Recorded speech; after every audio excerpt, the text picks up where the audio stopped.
The significance of this event is that we are deepening and strengthening the Philippine-Chinese relationships.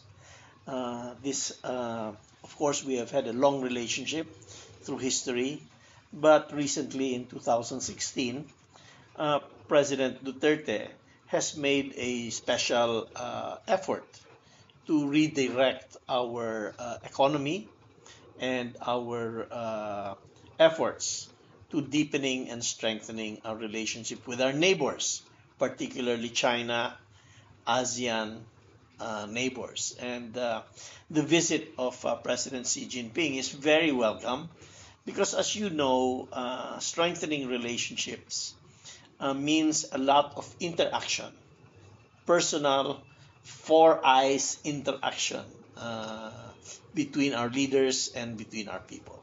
So, sir, how do you comment about the current cooperation and bilateral relation of China and Philippines, especially in the economic areas?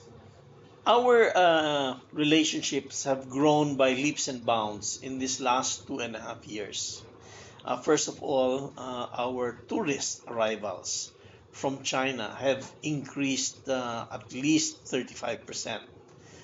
So we are getting a lot more tourists. And as I mentioned earlier, uh, this is a very good person to person, people to people interaction between Chinese tourists and Philippines. I'm sure also Philippines arrivals in China are growing because we appreciate, first of all, Chinese food, Chinese hospitality, and cheap and inexpensive Chinese goods. Sir, can you tell us, is there any agreement you design during the state visit of President Xi with your DFO, DOF, and other Chinese Yes, partners? yes, there will be a lot of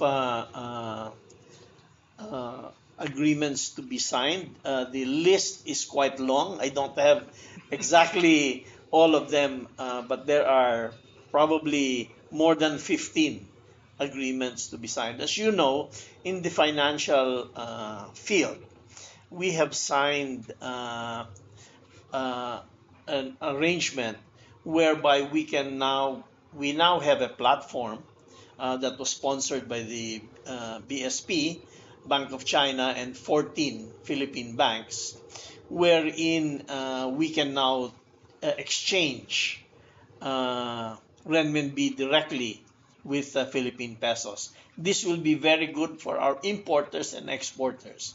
So rather than quote in a third currency, we can do directly our transactions in pesos and renminbi, and this should save around 3% of costs. Now, our total volume of business is around 44 billion US dollars already between China and the Philippines, and 3% of 44 billion is a lot of money to save. So that's one agreement. We have some loan agreements to sign, particularly for projects that China has agreed to finance, and many MOUs for future projects. So you mentioned the renminbi and rest of the exchange market. So what's your comment about internationalization about renminbi? Well, renminbi is a strong, very acceptable currency.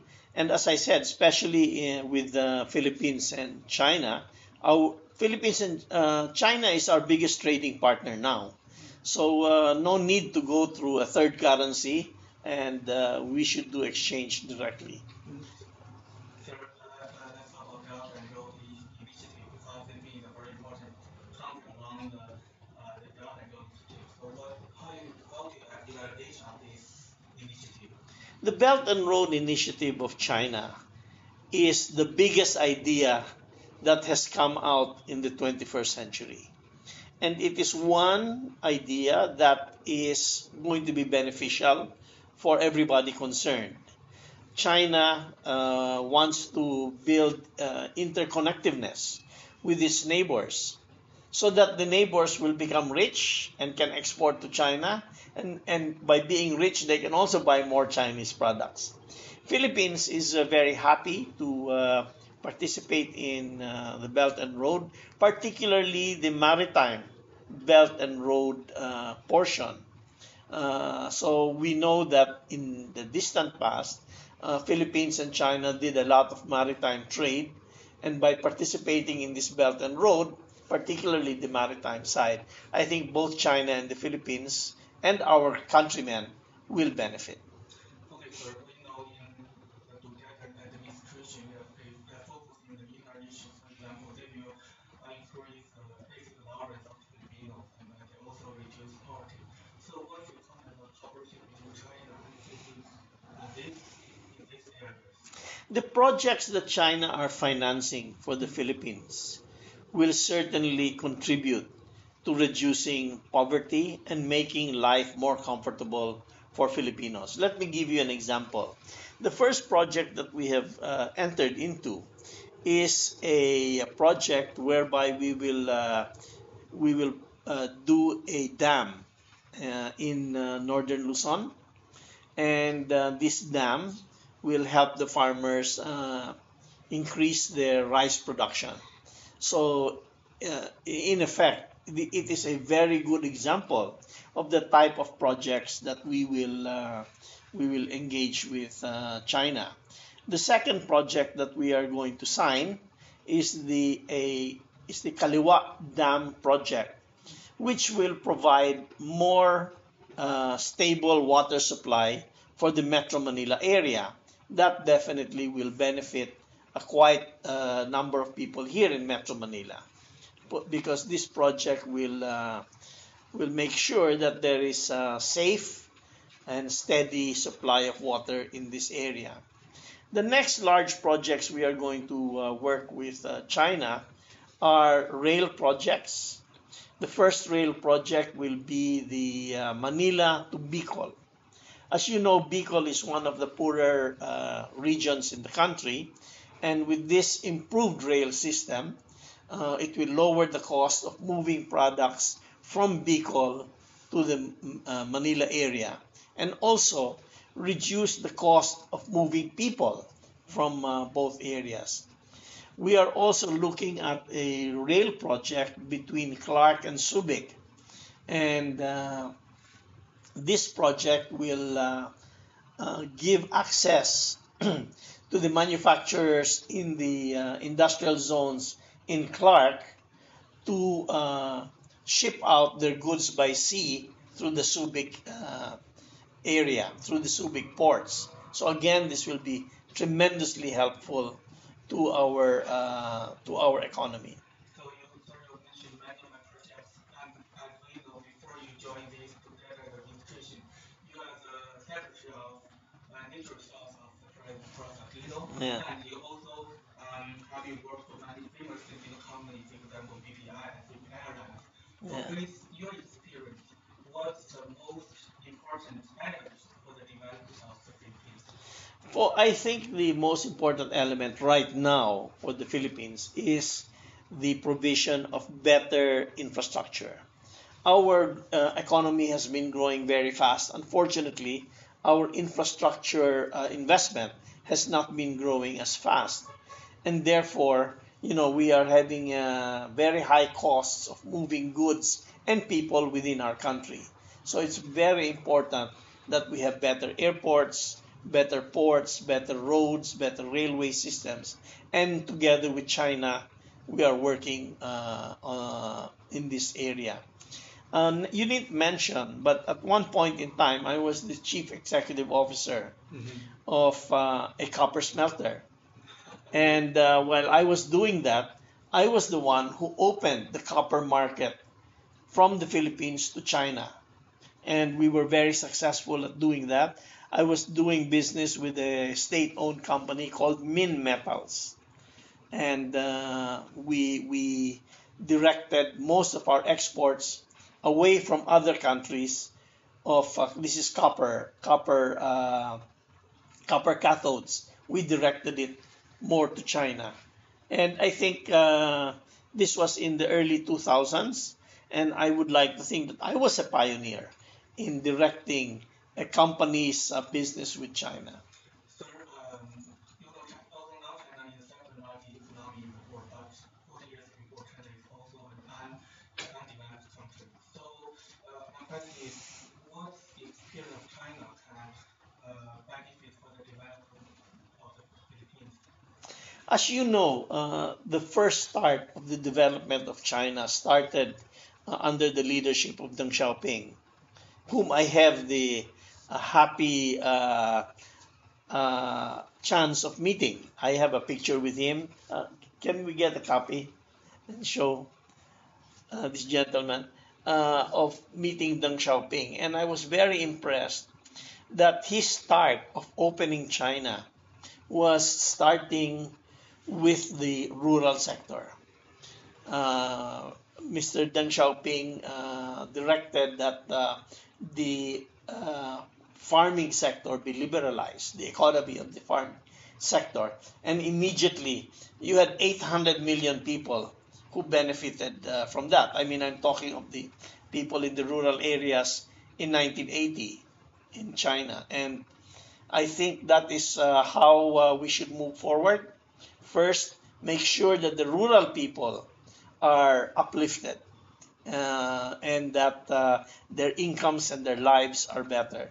So this is, I think, the best start uh, in how China started. So, sir, if based on schedule, maybe you will go to Singapore for China for Asian Summit, and you join Yes. some summit of Asian and China 20 plus one. So, what's your comment about China ASEAN cooperations? China and the ASEAN have a free trade agreement, and I think that has helped a lot cement the relationship between China and ASEAN. And I think we should move ahead and promote free trade not only among ASEAN and China, but among China, ASEAN, and the rest of the world. It's very unfortunate that we now have a situation where liberal trade and free trade is being threatened, and I think that is not a very good development. I think President Xi Jinping and the Chinese economy are leading the way for improved and expanded free trade relations. And what about the cooperation between China and Philippines under the China ASEAN agreement? Under the China, In the China Philippines operate under Asian starting now on they are not allowed on China and ASEAN because Philippines is also one member of yes, yes. No, you were asking me about China and ASEAN, and I was answering as Philippines as a member of ASEAN uh, is certainly benefiting from the good relations between the two countries. Sir, I think maybe you visit China for many times. So when is the first time you visit China? The first time I visited China was in early, maybe around 1976. I went to Taiwan to observe the banana industry there, and I think that is my first visit to China. So But actually, prior to that, I used to go to Hong Kong. Yeah. so how is your uh, feeling about China at that time and the China now? The My difference. first visit to Beijing was in 1988, and then after that, my next visit was around the year 1999. The the development was tremendous between 88 and 99. I remember the Philippine embassy area was a very underdeveloped place. Now it's so well developed. I also then started going back to China in the year 2000s, and then again in 2016. And China has grown leaps and bounds. And that's again through the leadership of the Communist Party, which I think has done a tremendous job uplifting the standard of living of the people in China since 1949. So, China is now the first international party Yes, highlighting their digitalization of living fields. yes. First of all, we want to thank China for giving us, I think, 600 square meters of space in that area.